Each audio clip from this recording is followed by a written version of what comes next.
Well, good afternoon, everyone, or good morning, depending where you're based. But thank you for joining us today and our partners, People Cert. To briefly introduce myself, I'm Tom Monaghan, as Ashley said, and I'm part of the commercial team over at HaloITSM. You could probably pick up by the accent, based in our UK offices, though we are a global company. I started my journey at Halo around 12 years ago, originally actually on the service desk, before a period in the consultancy team, sort of helping customers implement the Halo ITSM platform. And then I settled in this pre-sales or commercial role around 7 or 8 years ago. Our plan today is to sort of introduce Halo to you as a company and then take a deeper dive into enterprise service management and AI, how Halo is really at the forefront of integrating both of those concepts into an out-the-box ITSM toolset.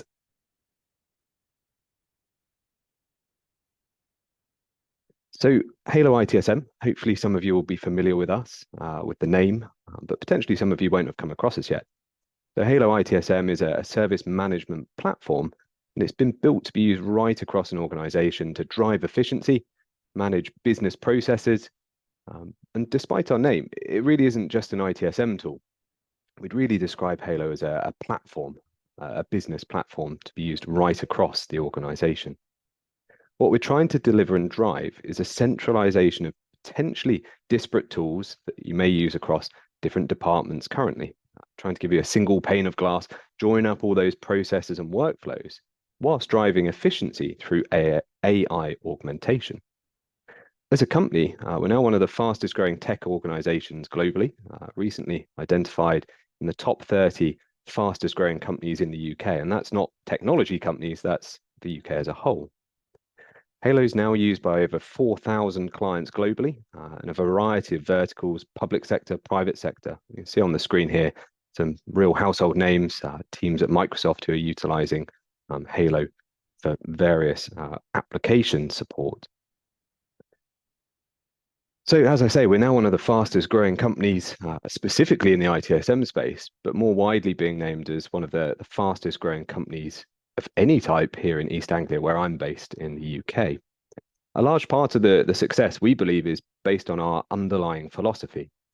We're a privately owned company, quite different to a lot of the other vendors on the call today, and we're still owned by the original developers who actually wrote the code back in 1994. Focus from our side is really long term. We rewrote this platform that I'm going to show you today only sort of 3 or 4 years ago. It's given us the right foundations to build from really modern web technology. There's a commitment from our owners this side that that's going to remain the structure for at least the next 10 years. And that's on a rolling sort of basis too. So no outside investment, no venture capitalists, very much a journey that we're going on as an organization. Part of that underlying philosophy is also our license model. Lots of people talking about exciting features and functions today. But with Halo, the key part is it's all built in. It's not an extra cost. All of the features and functions, including sort of the rollout to other departments, HR and facilities, as long as if you've got a license to log in, you can use any of those features and functions within the platform. We just find it leads to much better long-term relationships. We're I guess still working with customers we started working with 10, 15 plus years ago. Today we were looking at sort of retention rates here, 98% plus over the last 4 years. So when people have Halo, tend to stay with us.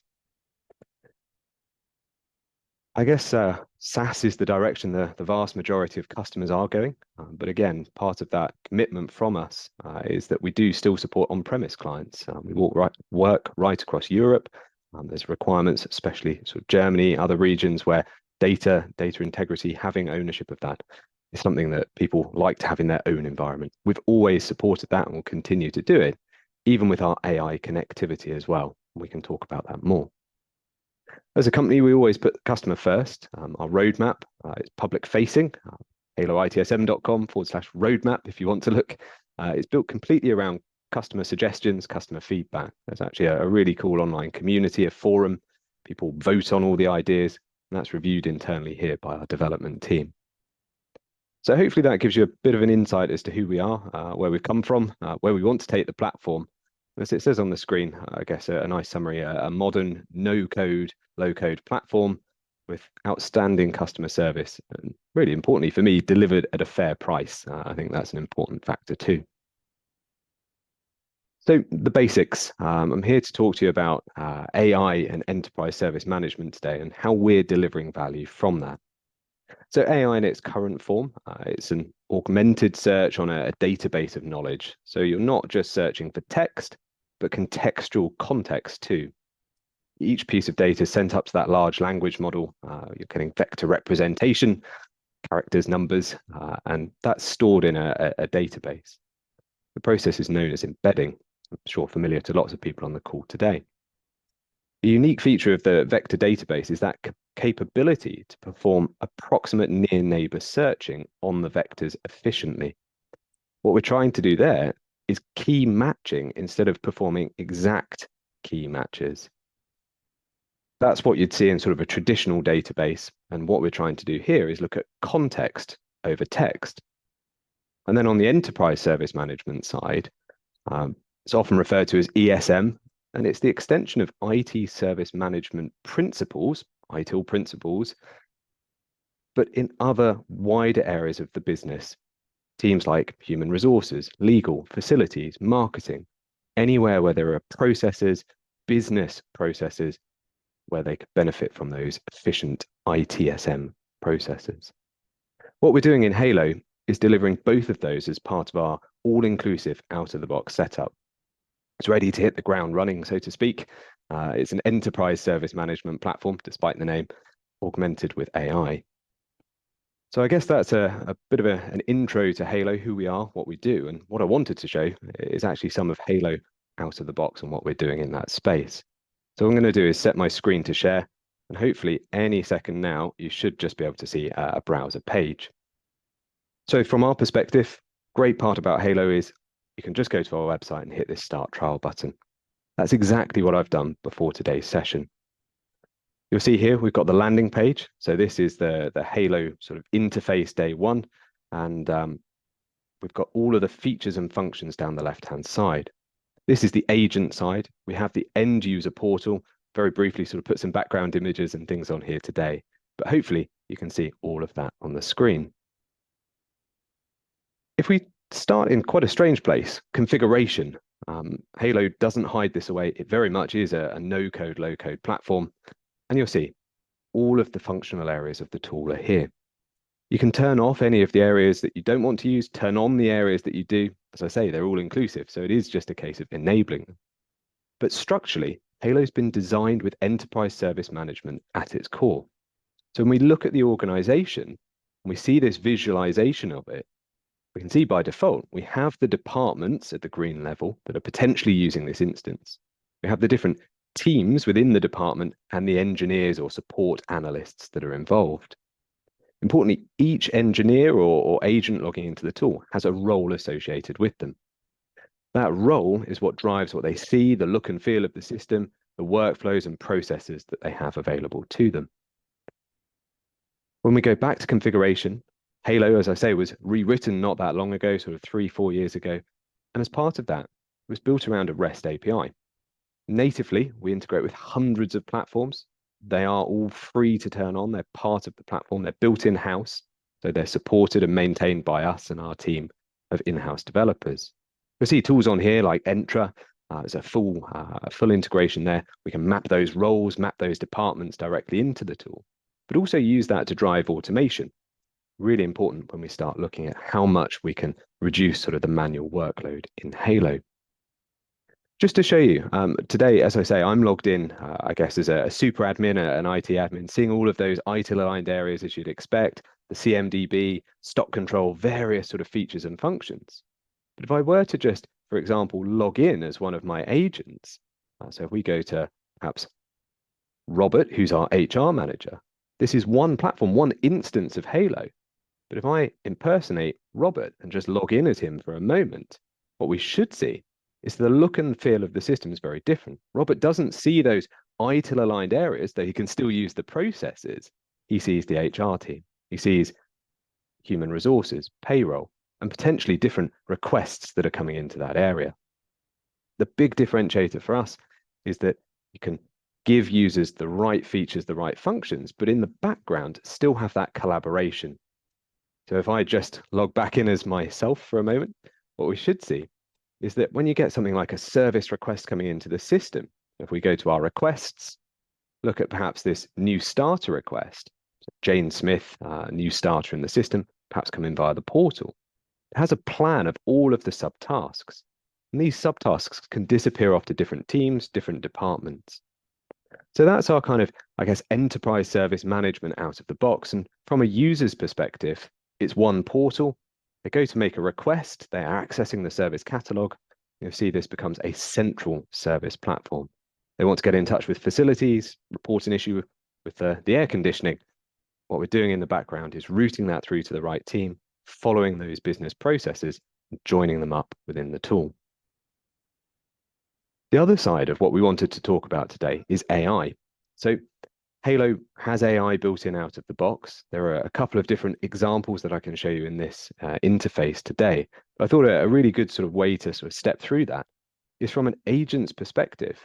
If we have a brand new sort of ticket that's come in via email, someone saying, I don't know, their printer's showing offline. See lots of people playing around with this demo environment, sort of logging some tests in here. But what we should see, let's just pick a different ticket here. What we should see, printer showing offline, is in the background, we get AI suggestions. We also get AI insights. So a user sent in an email, and before an engineer's even looked at this, out of the box, Halo's AI engine is trying to generate a better summary, it's trying to suggest the priority, even look at the tonality of the user's email that's come in, potentially if it has the ability to come up with a suggestion in terms of resolution. You have the AI suggestions tab, and this is really sort of, I guess, us trying to remove the need for level 1 triage within the platform.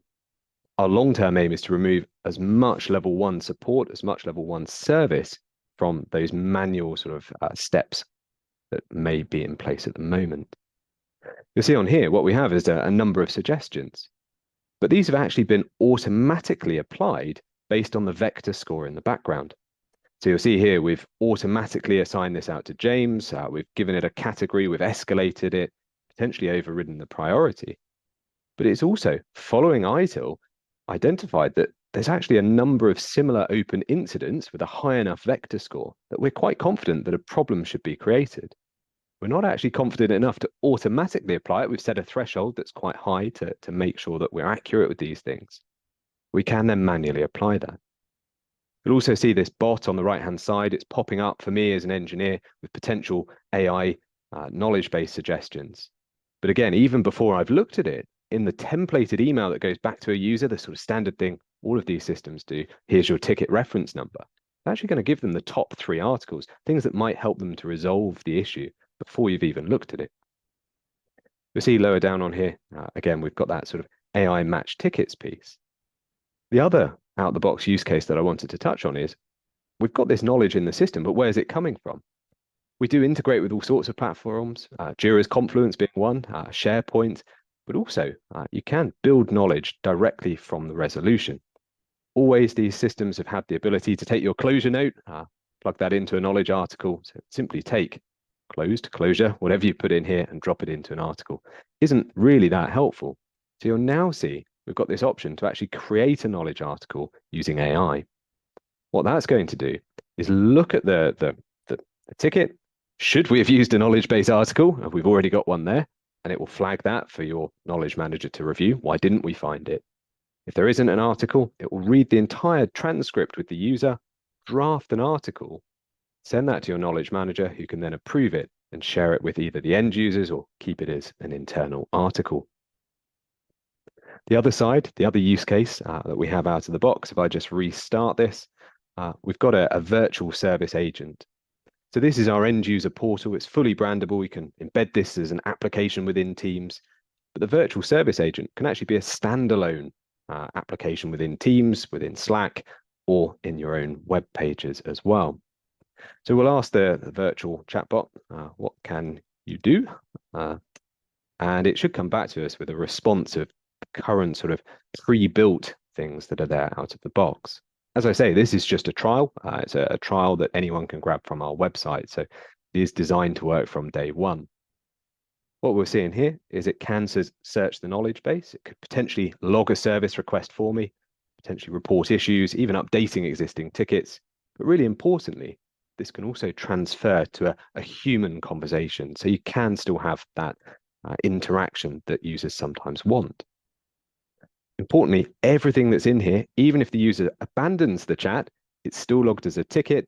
We're still capturing feedback at the end of this as well. You're seeing here, if I say my printer isn't working, it should, in the background, either suggest knowledge articles, ask me more details, but it's working through and reducing the odds of it requiring human intervention. Yeah, it's gone to our large language model and trying to come up with a suggestion here.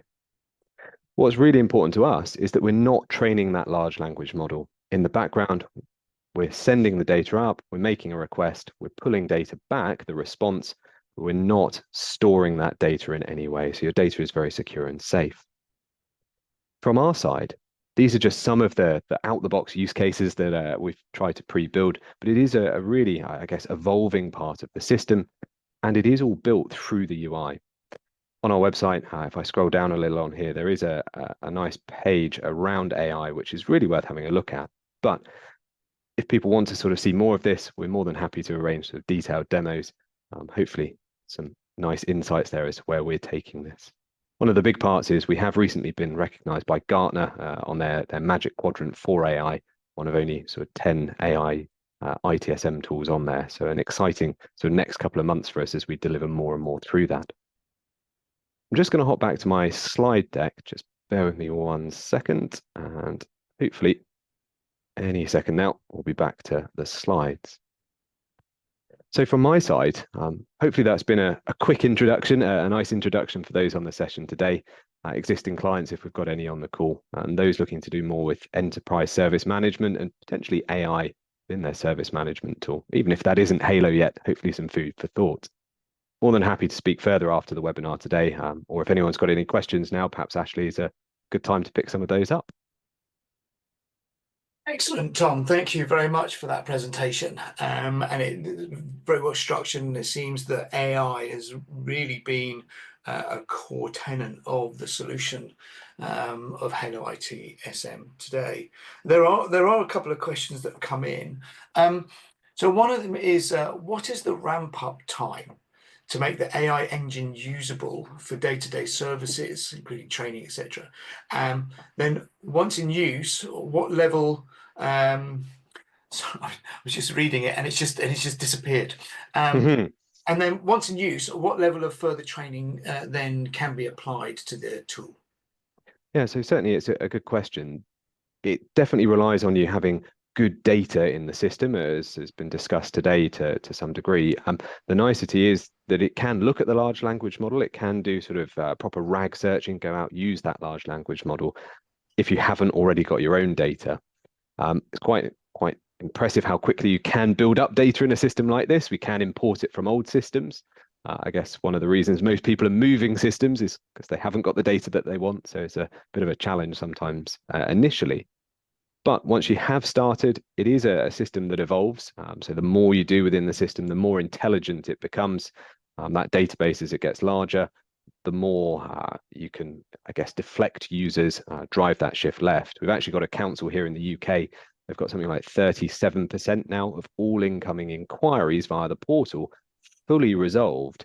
So that even if it's raising a service request, the end-to-end delivery of that, where we're integrated into Entra and other platforms, is an end-to-end process that no longer requires IT input. So some quite big time saving there. Excellent. How does HaloITSM integrate with and support security incident flows via incident management? There's another question. So security and event management, we've actually got a separate module within the platform. Module sounds like it's going to be an add-on, but it is part of the system. It's just something you turn on. We've got native integrations with all sort of security management tools and event management alerting tools, things like SolarWinds, for example. And what we're really doing is bringing those into the system automatically. But with most of those, it's an ongoing two-way sync. So if you resolve the incident in Halo, you go through the process, update the people who are impacted. potentially put notifications out on the portal. You're following that sort of structure. But it would then, as you close it off, update the opposing system as well. So what we're trying to do is avoid that duplication of data entry throughout. Yeah. One more question. In fact, no, we have a bit more time. So regarding CMS, CMDB in HaloITSM, does AI use discovery tool functions to keep the config details updated once a change has gone through its life cycle?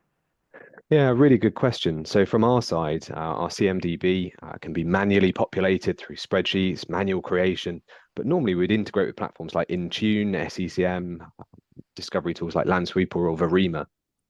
The exciting part is that if you are managing change, it would normally be associated perhaps with one of those CIs, but also the services that you're delivering. There's a full sort of service automation framework where we can automate the change approval processes based on the users who are going to be impacted, the service that's going to be impacted in the background. Quite importantly as well, if that integration with Intune or one of these other discovery tools picks up a change, it's all audited in Halo. But if you haven't got a change associated with it, we can log a retrospective change automatically. So there's intelligence in the background that's looking at those things to ensure that everything's kept in line and ensure that you're following process. Another question here, Tom. In terms of the AI learning or training, can historical emails be used as a knowledge management source? Yeah, absolutely. The flexibility of I guess the way we're working with AI is that it's kind of up to the customer as to what data they want to share with that AI engine. Some organizations will just sort of share internal notes, internal actions. Others will choose to share sort of end user actions, activity, but that is a very flexible part of the tool. Yeah. I suppose this is a bit more of a generic question for you, although it would apply to your solutions. So when we're looking at on-prem solutions versus cloud solutions, specifically on-prem solutions and the data residency, having that together at the same time, doesn't this have an impact and sacrifice some of the support features that the AI tool can offer when it's on-prem? Yeah, it's a really good question. So the way we're delivering AI as an out-the-box, free-to-use kind of function, you're technically using our tenant. It's our tokens. It's us paying for it, if you like, in the background. Yeah. If you have Halo on-premise, there is absolutely nothing to stop you plugging in your own OpenAI credentials, accounts, tenant. So your data is completely in your control. It would require you to still have that connectivity to a large language model to drive AI, but doesn't necessarily have to be hosted by us. It can all sit within your own tenant, your own on-premise version. Okay, 30 seconds. One last question. Is the AI capability usable throughout the platform? So, for example, you mentioned ESM.